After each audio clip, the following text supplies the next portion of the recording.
known as $2 Tuesdays at WagerTalk.com and SportsMemo.com, where you can get the hottest handicappers best bet or daily package for only $2.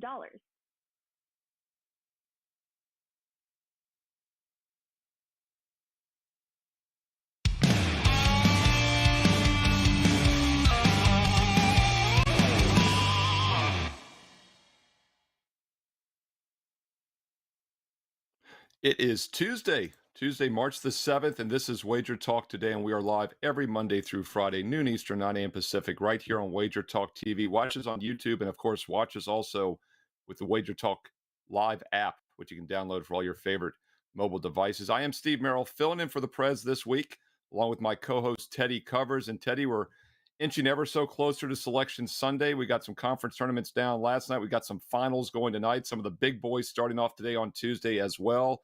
Loaded show, both basketball and hockey. Let us know who we're talking to today. Sure. Selection Sunday is 1,000 years away, man. We have a whole lot of basketball going to be played. And honestly, today, especially tomorrow, Thursday, Friday, some of the best college basketball of the year. There'll be more games played on Thursday than will be the entire NCAA tournament. So don't wait till next week to get involved in college hoops. The pros know this week, Conference Championship week, there's money to be made. On today's show, we're going to start with Skee Profit. Akeem Profit's going to talk about the Warriors and the Thunder. He, of course, is the $2 Tuesday handicapper over at WagerTalk.com. He's going to break down Warriors and the Thunder. He's going to talk a little Knicks and Hornets. And if we have time, we might even talk a little hockey with the Montreal and Carolina tonight. Rob Veno is going to join us next. He's going to talk the Colonial Athletic Conference Championship game, college at Charleston against NC Wilmington. He's going to break down some NBA as well with the Sixers and the T-Wolves. My big game breakdown. We're going to talk some early start college hoops, ACC style and tournament action. And of course, we have Dave Sharapan giving us a view from the other side of the counter to close out the show. So yeah, we're ready to rock and roll. Tuesday edition. Let's get rolling.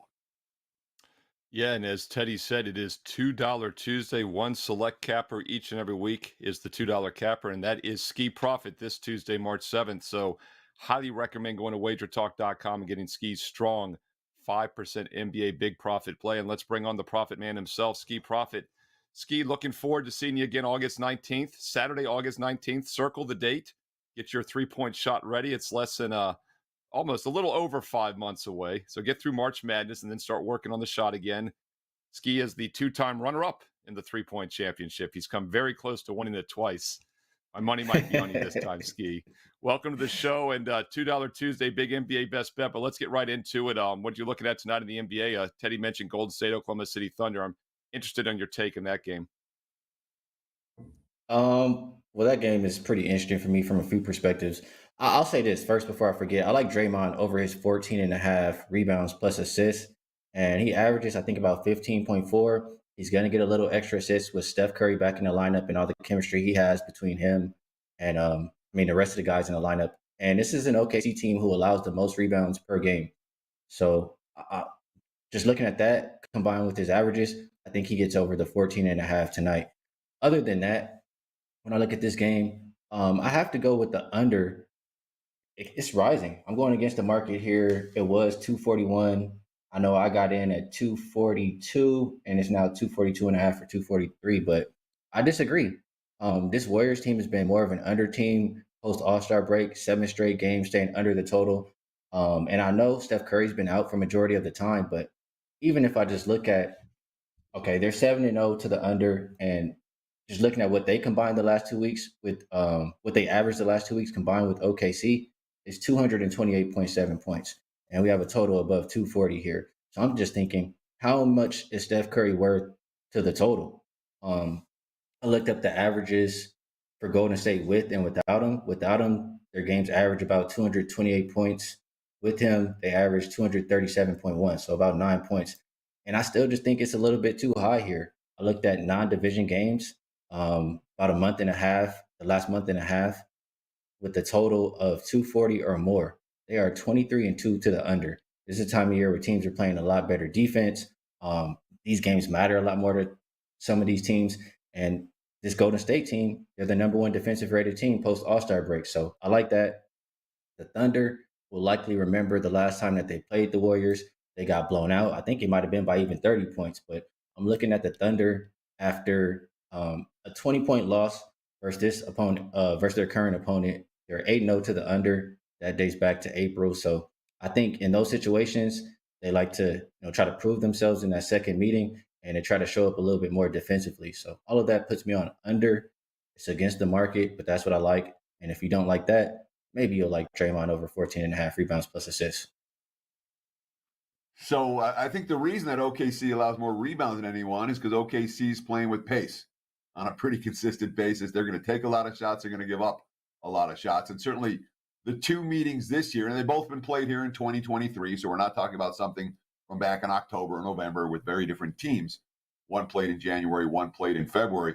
Warriors 128, 120 in the one meeting, 141, 114 in the other meeting. Both of them flying over the total, and both of them high enough to go over this total. Do you worry at all about those previous meetings and the success that Golden State has had against OKC's lackluster defense?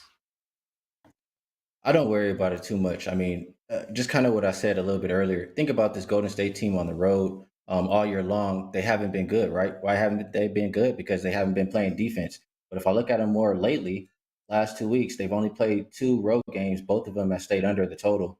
So that tells me that they're still ramping up the defense now. It's a little bit different of a team. They're closer to 500. They have to make a push to get up the standings.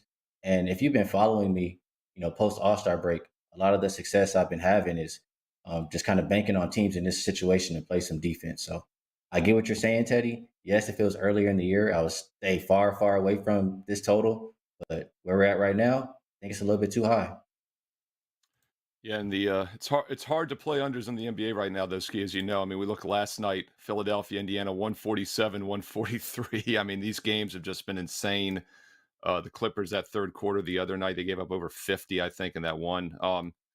NBA definitely has inflated totals. But with that said, I think if you blindly have played these totals that are in this range or higher, it's been about a 60% has been value with these high totals. The odds makers are basically forced to jack these higher than ever. And Skee Profit likes the under tonight between Golden State and Oklahoma City. That's at 8 o'clock Eastern. Open 241 up to 242.5 now, so it is climbing. Skee, another game tonight at 7:40 Eastern in the NBA. We got the Hornets at the Knicks. Knicks currently a 10-point home favorite. No movement there. Pretty hefty price here. You feel this is a better full game or maybe a first half play in this one? Yeah, honestly, I'm not mad at anybody who wants to take the full game because they've been winning, they've been covering. I mean, the last 2 weeks they've covered every single game, and I know the Knicks have won 9 in a row. But I'm just going to focus specifically on the first half because that's what's been good the past few years. It's been good this year. Just to read off some stats here, you have a Knicks team who is 44-20 in the first half, going up against a Hornets team who is 24-41-1.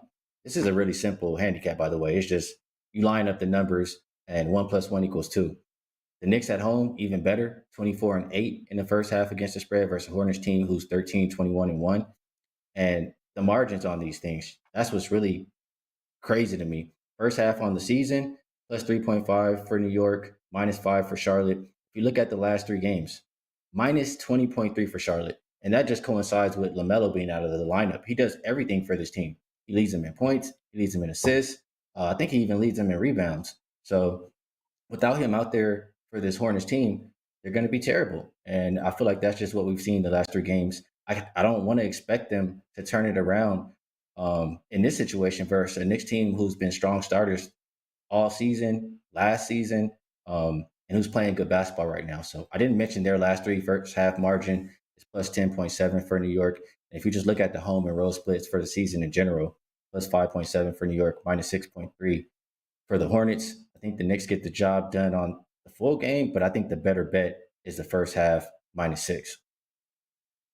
So I'm not going to try to make a case for anyone to put their hard-earned money on the Charlotte Hornets right now. Okay, the bad basketball team, and it's a bad basketball team that's poorly coached and not playing with effort. So I'm with you on the desire to fade Charlotte, but from a spot perspective, let's see. The Knicks are just coming off the wildest overtime win against Boston, where they rallied from way back. Then they had the wild win against Miami, where Randall hits the three. They had the showdown game against Brooklyn, who'd owned them, and they had the game against Boston before that. So it's really been 4 straight high-intensity games, and now you face Charlotte at home. Isn't this a spot where the Knicks just go? You could think that way. My thought process would be, and I agree with you, I don't like playing teams too much off of overtime games, but that could be a reason to play this one for the first half and get in and get out, maybe before tired legs or anything of that nature. And another thing, Teddy, when you're a team who's on a streak like this, you know you've won 9 games in a row. You're not going into that 10th game lackluster. You're going into that 10th game to try to get the W. So I still think there'll be some kind of focus there. The one thing I would worry about is them looking on the other side and just getting a little bit complacent, thinking, we can just run right over this team. So as long as they still bring that same focus, I think they're about at least 10 at the half. Skee Profit, $2 Tuesday capper at WagerTalk.com. And Skee's got a huge 5% NBA big profit play for just $2. Normally $35, but you get it for $2 on $2 Tuesday. Skee Profit, WagerTalk.com. Skee, on the way out, a lot of basketball today. We don't have any hockey, so like in 30 seconds, give us something to look for tonight at NHL on Tuesday night. All right. Well, that's perfect. Really quick. We'll go Carolina and Montreal, and I'm just going to play a trend here. We're looking at the over. It's 27-6-1, 81.8%. When the home team is coming off a road game in Vegas, and that dates back to last season. This season it's 11-5-1, and it makes sense. Teams come to Vegas, they want to party. They go back home. They don't feel like playing any defense anymore. So over 6 goals is my play for that game. Love it, Skee. And I've always said, in sports, whether it's basketball, hockey, any sport, NFL, when there's less focus, there's less defense and more scoring. So I think that angle makes sense. Skee, once again, tell us about that strong 5% play for $2 Tuesday. Yeah, I've had 8 winning days out of the last 10, and my 4% or higher plays, I've cashed 5 of the last 6 within that span. So I have a play that I like quite a bit for tonight. If you'd like to be involved, get it up and available at WagerTalk.com. Thanks for having me, guys. 94% discount, Skee. I love it. Good luck tonight with the $2 best bet. Look forward to seeing you, my man, this summer in the Vegas meet and greet at August 19th. Be there or be square. And once again, normally $35. It's just $2 tonight. Skee Profit, strong 5% big NBA profit play for just $2. WagerTalk.com. Teddy, lots of basketball still to get to here with Rob Veno, both college and pro hoops in a moment. Also, Dave Sharapan coming on in a little bit from the Las Vegas Strip. Also, of course, your big game breakdown. Going to look at the college hoops, their game there as well. But let's talk real quick a little NFL. It's never too early or too late to talk NFL. NFL always finds a way, Teddy, even during March Madness, to sneak into the headlines. What did you learn yesterday in the world of the NFL? There's a ton of big news in the NFL. I may have multiple what did bettors learn about the NFL this week. But today I want to talk about Derek Carr with the Saints making that signing. And, of course, Derek Carr is a guy that I paid close attention to since he was in college. All right, so he's not some stranger QB, and obviously playing here in Vegas. I've seen him a lot. Let's talk about the pros. He's durable. 9 NFL seasons. I think he's only missed 4 games. He's fairly accurate. He's a leader. He's a good guy, and I don't mind taking a shot on a quarterback, even in his early 30s, hoping that he'll be a star in a new location. Of course, the cons, I watched this guy for 9 years in the pros. He's not a star. He took the Raiders to the playoffs once in those 9 years, and that game was an ugly loss. Derek Carr is serviceable. Derek Carr is okay. Derek Carr is probably better than 12 to 16 other NFL quarterbacks in any given year. But I don't think Derek Carr ever gets to the Super Bowl. Derek Carr is Dak Prescott. He's Kirk Cousins. He's good, but not good enough. Now, the Saints as an organization, it feels to me like their goal to be competitive for the playoffs every year, more so than to win a Super Bowl title on a year-in, year-out basis. That's why I think he's a good fit for New Orleans. The thoughts, the goals for the Saints, obviously every team's going to say we want to win the Super Bowl, we want to win the Super Bowl, but the way the Saints have been designed the better part of the last 15 years has been, let's be good enough, and maybe once in a while we can go on a run in the postseason. Obviously, they won 1 title doing that. I think the Saints I think Carr helps. I don't think Carr is a difference maker to push them over the hump. The Saints going to be a 9 or 10 win team next year, much like they were lined at this past year. Steve? Yeah, in the division, obviously, who we got there? Atlanta, Carolina, Tampa regressing, so it's obviously a very winnable division, I think, for New Orleans. And this probably is the difference. Did you make them the favorite now in the NFC South? Absolutely. Yeah, Yeah, I agree. modestly. I mean, it's too early for that for me. I haven't done any real personnel work for these teams. Because they had severe salary cap issues this last year, and off the top of my head, I don't know where their salary cap is right now. So that's something I have to, before I'm making someone a favorite, I'm knowing their salary cap situation, and we'll see what Atlanta or Carolina looks like as well. Two teams that were in theory are on the rise in the division, but I would expect the Saints to be the chalk. Yeah, I was just once again just kind of brainstorming, plugging him in based on the lineups last year, taking Brady out. I would say the Saints would probably be the team to beat right now coming in. But as you said, Atlanta and Carolina were kind of playing better at times. Atlanta started very hot actually against the spread at least. Carolina I thought played better late. Wide open division. Tampa was about to win that division with a losing record and make the playoffs. But once again, you win your division, you get a home game. New Orleans has a unique home field, obviously, so probably not a bad move. Derek Carr, by the way, looking at his career stats, 7 yards a pass, 91.8 QB rating, interception touchdown ratio 217 to 99. Very average numbers. So I don't think He's he's Kirk as Cousins. great as some people think. Yeah, that's a great analogy. The thing I'll say about Carr too, real quick, is just that he's kind of I don't think he's a rah guy, right? He's not going to get a locker room to rally like Tom Brady, but like you said, he's also not a distraction. He's a Kirk Cousins. I think it's a great analogy because Cousins is a lot like that as well. But once again, big NFL news. Saints pick up Derek Carr, and Teddy might have some more NFL talk this week as well in the midst of the madness of March. Let's bring on Rob Veno.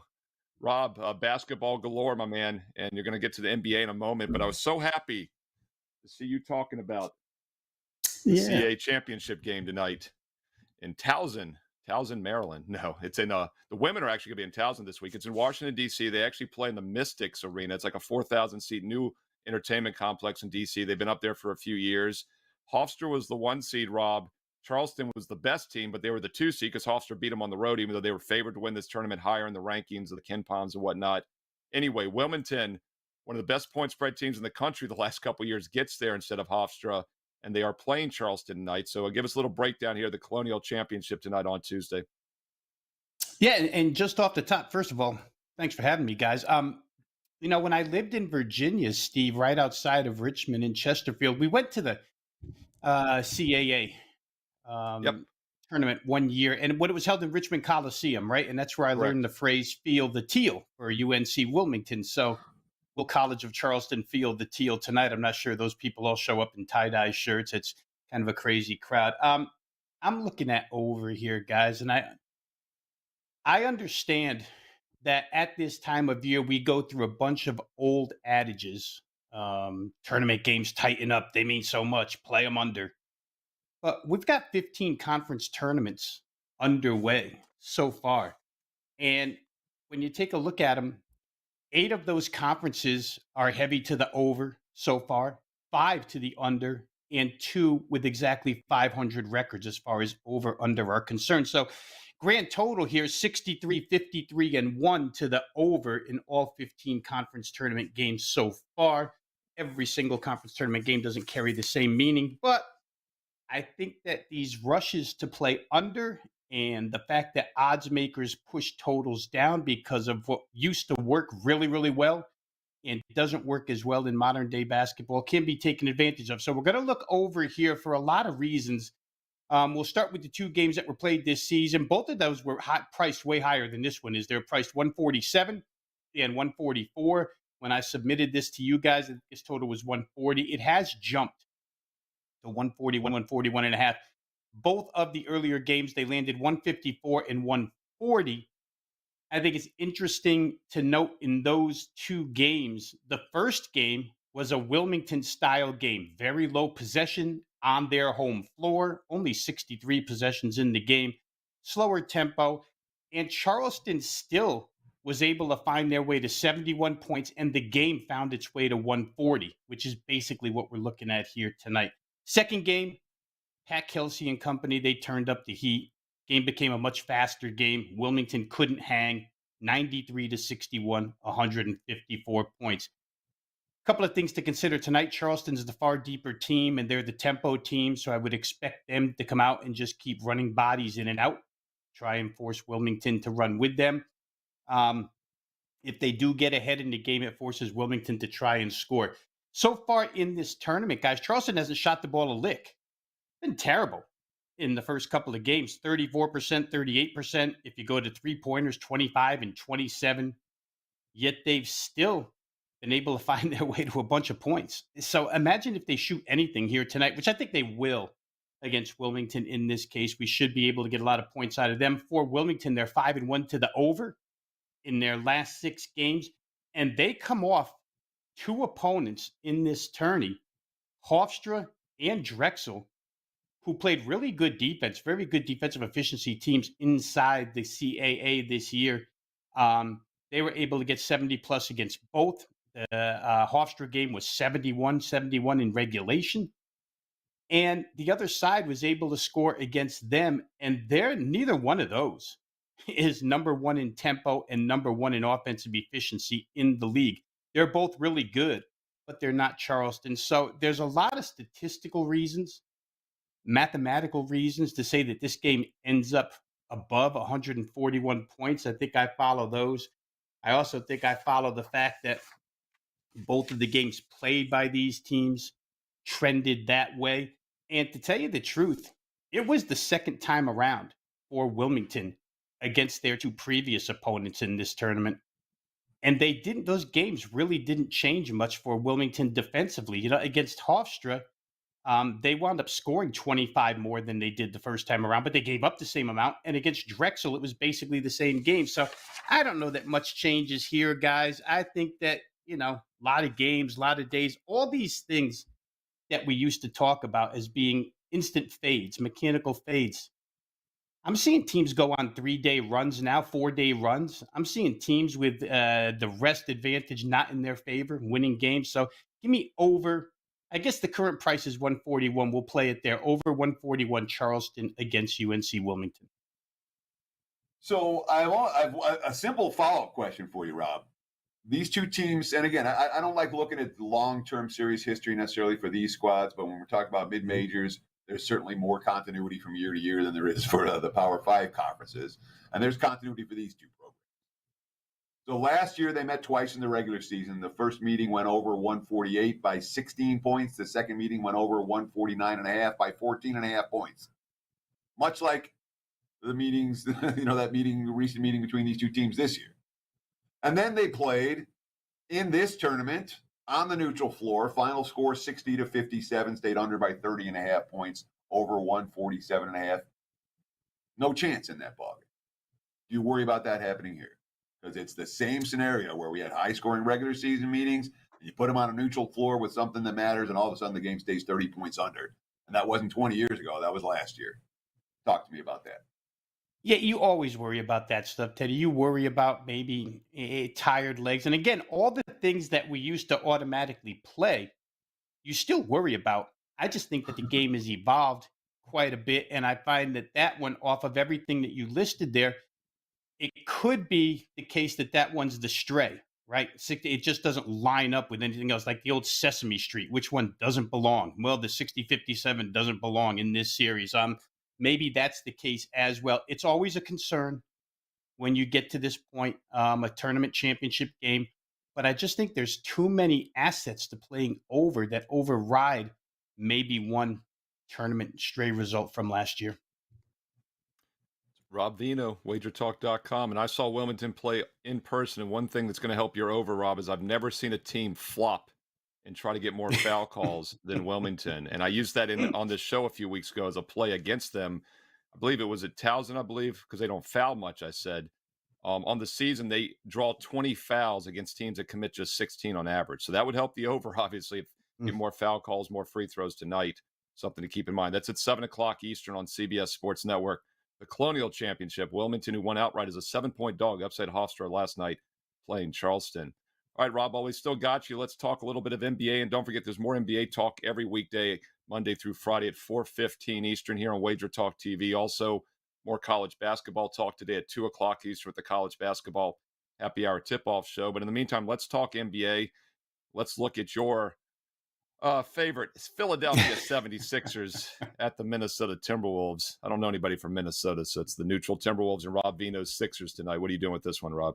I'm going to try the Timberwolves here, guys. And, there's arguments and counter arguments for a couple of things I'm going to say here. And I'll list the counter arguments because I never want to make my analysis sound just so one-sided that there's no other side to the coin here. But in this case, let's throw out the first meeting between these two, right? Minnesota wins in Philadelphia months ago. In that game, Philadelphia's -3 starters. They don't have Harden. They don't have Maxey. They don't have Tobias Harris. Minnesota at that point in time was still playing with Karl Anthony Towns and D'Angelo Russell. So let's throw that out, not even use that in the handicap here. If I look at the standings for playoff seedings, which are important at this point in time, last 20 games, a race to get to the seed that you want. Minnesota sits number 6 in the West, half a game behind Golden State, so they can climb there with a win. Only half a game ahead of Dallas in the 7 hole, so you don't want to fall there. I've seen Anthony Edwards speak more than once over the course of the last 7 days, and it seems like a team firmly committed to trying their best to get into a playoff spot, not a play-in game. So I like the way they're going. The T-Wolves, Teddy, you and I had this talk on your show when we projected into the second half, right? I had mentioned that I thought the T-Wolves might be a good underplay second half or last 25 games, whatever it is. It's turned out that that's been pretty good. It didn't work out against Sacramento in their last game, but since the break, Timberwolves 4-1 to the under, 5-1 overall over their last 6. They had a really good West Coast swing, 3-1 against the spread. Probably could have been 4-0. The Golden State game they just let slip away, but they played hard. They played really good. Sixers out of the break, 3-4, about average. The Sixers offense, guys, is off the charts at this point in time. They're scary good.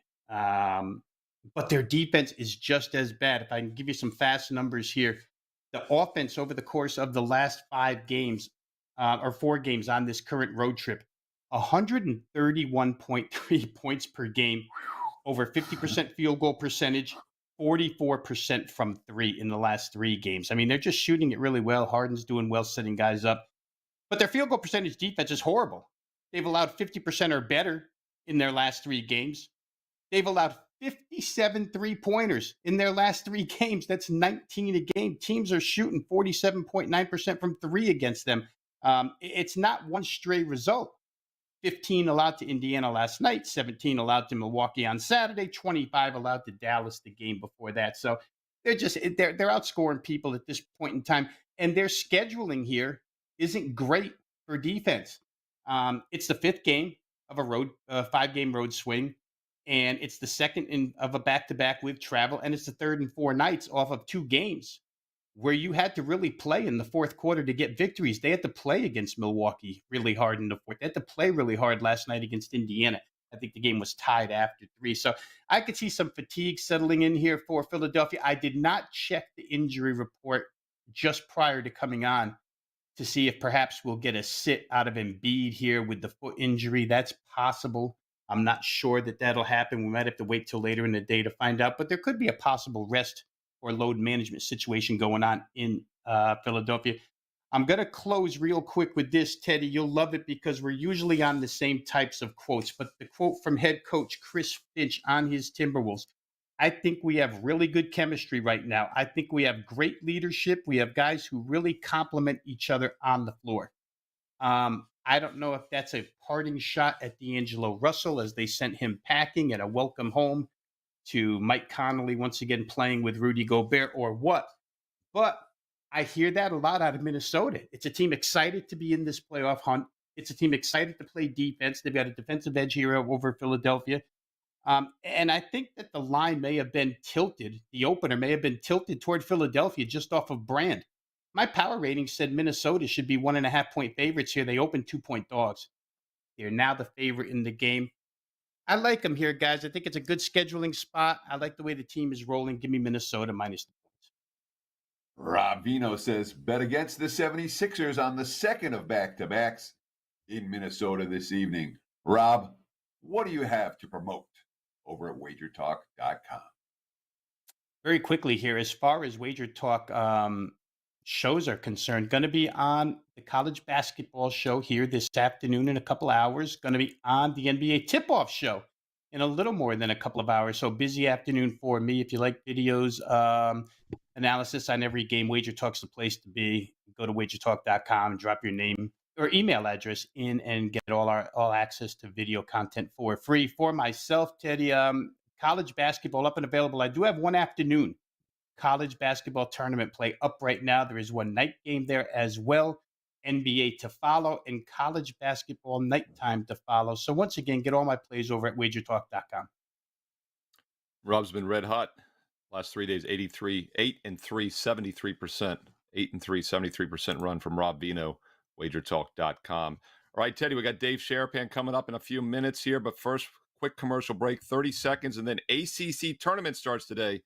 Teddy Covers has a big game breakdown from the ACC tournament in 30 seconds.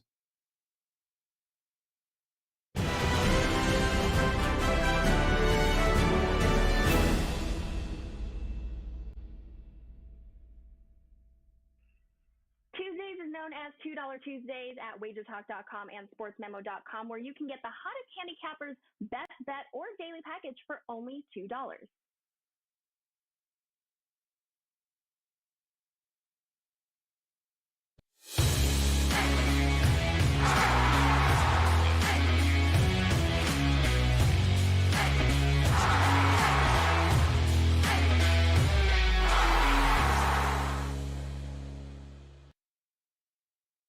It is time for today's Big Dean Breakdown. Let's talk a little ACC Conference tourney action. Georgia Tech and Florida State. This game kicks off in an hour and a half from kicks off. Tips off an hour and a half from right now. Still have football on the brain, even in the midst of basketball season, the heart of basketball season. So this is an early start game. Again, it tips off about 90 minutes from now. And right now, look at the Wager Talk live odds screen. I see the Yellow Jackets -2. Let's call the total 144.5 right now. There is some variance on the total. There's a little variance on the side as well.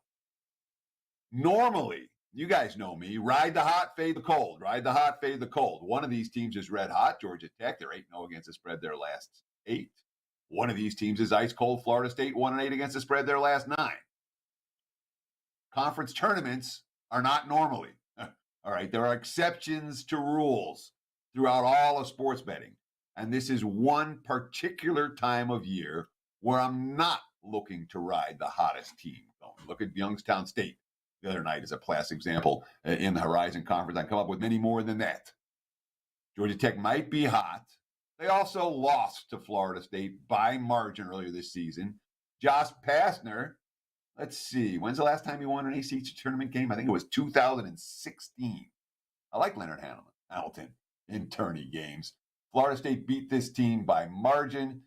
Georgia Tech is a team that hasn't turned the ball over a whole lot this year, but they did against the Seminoles the first time around. Every time this line's been bet up, the sharp money's coming in on Florida State. We saw 2.5 this morning, not anymore. I think Florida State's live in this one. I think it's a tough matchup for Georgia Tech, and normally we ride the hot and fade the cold. In this instance, let's ride the cold and fade the hot. Florida State +2 against Georgia Tech. There's your big game break. Back to you. Once again, that's a thank you, Ted. It's a bonus daytime content, especially for the live viewers here at Wager Talk TV. That's at 2:00 Eastern on the ACC network. Teddy Covers likes the dog, Florida State +2. That's at the Greensboro Coliseum in North Carolina. All right, let's go west now and bring in Dave Sharapan from the Las Vegas Strip.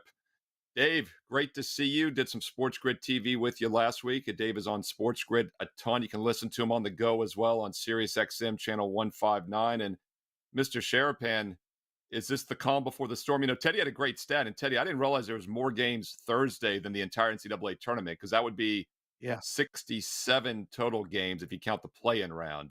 That's pretty incredible. And it just puts into perspective, Dave, how big this week is as far as college hoops goes. Oh, it's a monster. Good to see both of you. We used to call this the dry run before next week, but this is actually a harder week because there's more teams playing. There's just, Much harder. there's elimination games. And they start today. Today's Tuesday. Next week, we start on Thursday. So we pack more intense games, way more people in the books. People, if you're coming to Vegas, I hope you already got a place to both watch the games and a place to stay. Nobody's staying at my house, I'll tell you that first and foremost. But it's going to be packed, and there's action nonstop. I don't know about you guys. I love breakfast in basketball. It's the best. Breakfast in basketball is tops, but on the West Coast, I was up till after midnight watching that Santa Clara San Francisco game, double overtime the other night. And I don't do after midnight anymore. I'm an old guy now. That's why you moved to Vegas, so you don't do that. But that 8 a.m. in the morning till 1 a.m. for 3 straight days, Wednesday, Thursday, Friday, I'm with you. Now, from a bookmaker standpoint, you said that this week is more difficult than next week. Is it the short turnarounds that you've got to be? I mean, how much as a bookmaker, they're going to adjust off a box score the previous day? If one of the things is handicappers, we look for, hey, this team they hit 15 3-pointers and they're not going to do that. Or their opponent turned the ball over 26 times and this opponent isn't going to do that. We pay a lot of attention to the box score the previous day. As an odds maker, you guys pay attention to that, or are you just throwing out power rating numbers?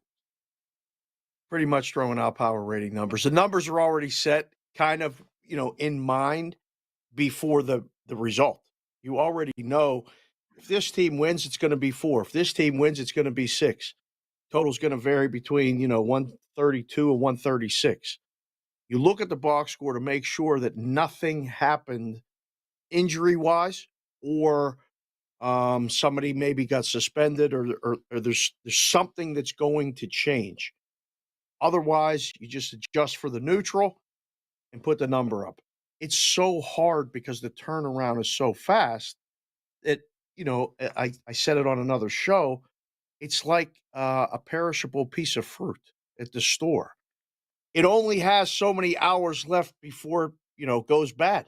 So you have to get it up first thing in the morning. You kind of just accept the fact that the numbers may be not perfect, but you don't even have enough time to get buried or, too much sided or on it. So it's this is this week and next week's a lot of like everything's on steroids type thing. It almost reminds me of the bubble when we were in the room, we were just putting it up, taking the bets, turning it down, and then the next day, nothing changed.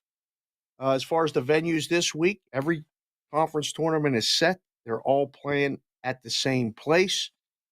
You don't have to adjust for home court. You don't even look at the crowd and how many people are there and all that. All that other stuff is noise. Just throw up the power rating numbers and go. Well, Dave, it's interesting you say that too, because Teddy and I have talked about the lines are sharper, I think, this week than any week of the entire basketball season. And it makes sense because you can make an argument not quite as much of the years past because everyone used to play home and home, right? You'd have everyone play the exact same schedule within a conference, the exact same courts. And you could basically look at the conference-only stats, and as long as all the players were still there, that was pretty much the power rating on a neutral court. Now it's maybe a little different, but do you agree that these are the sharpest lines you're going to see all week? Like last night, for example, BYU was 5-0 against the spread against St. Mary's, but everyone knew St. Mary's was going to probably win. St. Mary's wins by 7. The line was 7, closed at 6.5. I mean, it really is remarkable how it happens.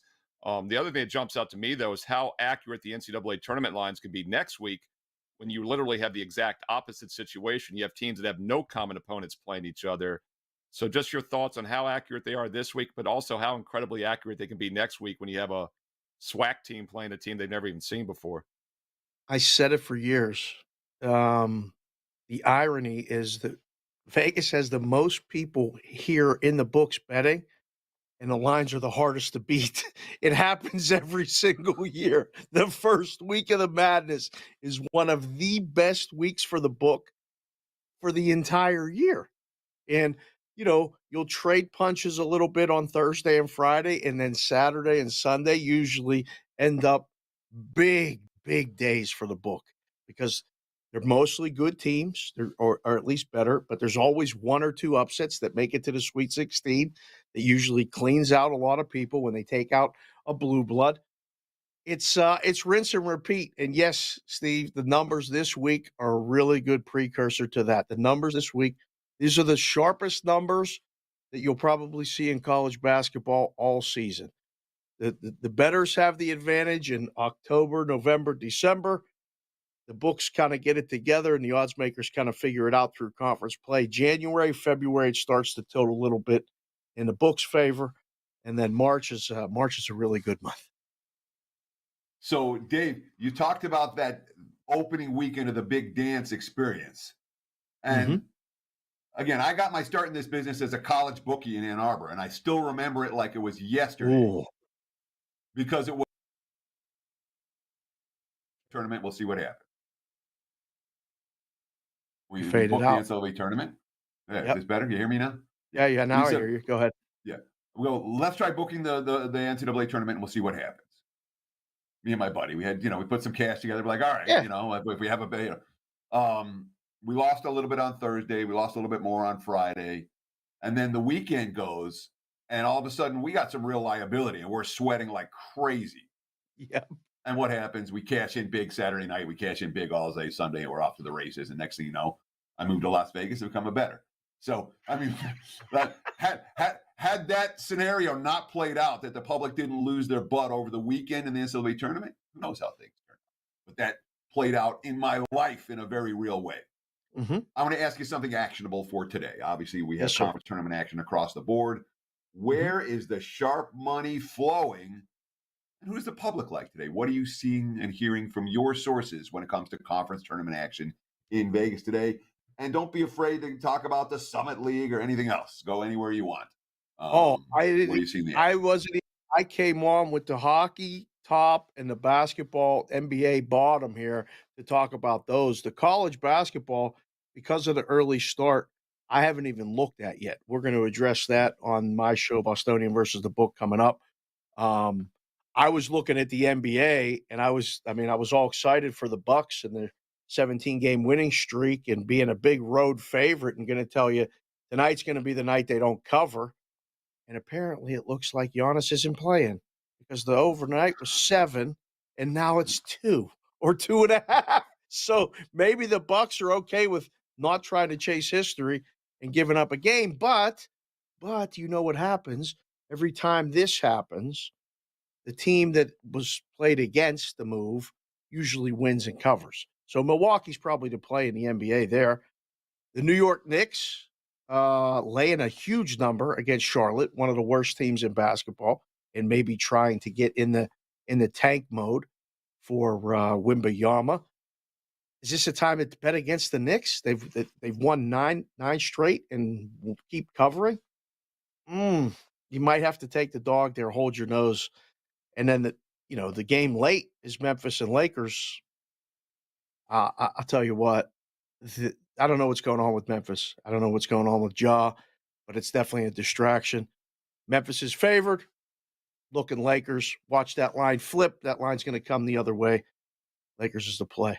So that was the NBA summary. I had those games start, and I realized Merrill's here, so no hockey. What else do you want to hit on before we get out of here? I'm going to ask hockey, Dave. I want hockey. Oh, excellent. We need hockey. Let's go. That's even I don't more want any of a reason. drama on Tuesday. This is great. We have no drama, and we have hockey. I mean, not only is it a Prez free love, zone, it's a Canadian free zone. So we have to have wow. hockey because none of us can do We it. got Canadians Actually, watching the show, Steve. Come on. It's funny, Dave. Actually, I did have Skee Profit, who's an NBA guy, obviously, throw in some quick hockey for us, and he liked the over in the Montreal game tonight against not Montreal, Montreal and Montreal said that no defense in that one is what he said. Correct. Because lackluster distractions. I thought that was an interesting take, especially when teams come to Vegas and whatnot. Yep. I went to the game Sunday and saw Montreal in person. They're still playing. They're still skating. They just give up a lot of shots. That game's going over. Definitely Carolina and Montreal's going over. But I got the red Vegas hat on, and Vegas is a big dog today at Florida. Vegas is one of the best teams on the road in the NHL. Plus money. I think they're very much alive to win that game. That's a really good price. And then, I don't come on every week and try to start drama with Prez, but Toronto is playing New Jersey today. New Jersey's a small favorite. Listen, I know the Maple Leafs are one of the best teams in the East, as are the Devils. Either I'm missing something or this is mispriced. But I like the Devils in that game. It's a short money line. And then the late, there's a lot of trash games today. I just put it on Twitter at Sports Cake and Sig. There's 10 NHL games today, 5 of which are minus 300 or more money lines. Okay. And I asked the question, how many of them cover? Win on the money line? Probably 4, most likely 5. Okay. They're all going to win. That's what happens this time of year. But you also see bad teams playing bad teams. St. Louis is a bad team playing at Arizona, a bad team. And somehow St. Louis is like minus 135, 140-ish. Arizona on a puck line, they're going to cover. It's a 1-goal game. And 2, I think Arizona wins a game, plus money Arizona. Dave Sharapan at SportsBK and Sig on Twitter. Tell him, Teddy. He's an excellent follow. Thank He's you, a nice sir. guy as well. We love having him each Appreciate and every that week. as well. Dave, what do you have to promote? Tell folks where they can find you. All the stuff, that I wear and stuff, there's a lot of question. People call me a bucket. And I said, you know what? I'm going to wear a bucket hat today on the show with Teddy. And I didn't know Steve was going to be here. I thought Prez was going to be here. So this is a bonus surprise. Sports BK and Sig on Twitter. Bostonian versus the book every day on YouTube and later on Sports Grid at 9 p.m. Pacific, midnight Eastern. Sports Grid every day with Morency, Cam, sometimes Merrill, and the boys, Ranieri, Dubs, is 4 o'clock Pacific to 7 o'clock Pacific, p.m. And then cash considerations. Me, Newbie, and the boys are circling this thing back up. We're going to get it together. Hopefully have you guys on when we all have time in about a month. We don't have any time in March, but in April, things open up. I can't wait. He's a baseball guy and a softball guy as well, so I'm sure that'll be right around the corner also on the Spring numerous training's media coming. outlets. I'll tell you what, Dave, had this not been a Prez free zone, you pulled that bucket hat out at the beginning of the segment, we would have 5 less minutes of actionable info from you, so it worked out well because he would have gone off on tangents. We can only imagine. Boy, that you got to bring that when he comes back in a week or two. Dave Sharapan, he'll probably be at the meet and greet as well, August 19th in Las Vegas, so keep an eye out for him when you're in town. Awesome. Good stuff. Once again, find him on Sports Grid every day and night, and also Sirius XM channel 159 on the radio. Teddy, we're going to do it again tomorrow. Same bat time, same bat channel. And don't forget, Teddy Covers has a strong best bet right now, I believe, in college hoops tonight on his page. I've also got a 2-for-1 NBA special for tonight on Tuesday. NBA has been number 1 this year in 2023 for me at WagerTalk.com. And Teddy is the number 1 overall basketball capper for the past year at WagerTalk.com. So check us out. Also, don't forget my free college basketball selection Sunday contest is live right now. Pick enough selections right, you can win up to a full year, $2,000 value of my personal best bets. Free to enter on my page, Steve Merrill, WagerTalk.com. Teddy, we'll do it again tomorrow. Take us home. Sure, that's going to wrap it for the Tuesday edition of Wager Talk Today. Like Steve said, we'll do it again tomorrow. Same time, same channel, 9 a.m. here on the left coast, noon for you back east, right here on Wager Talk TV. Between now and then, you guys know what to do. Enjoy the games, and best of luck with all of your wagers.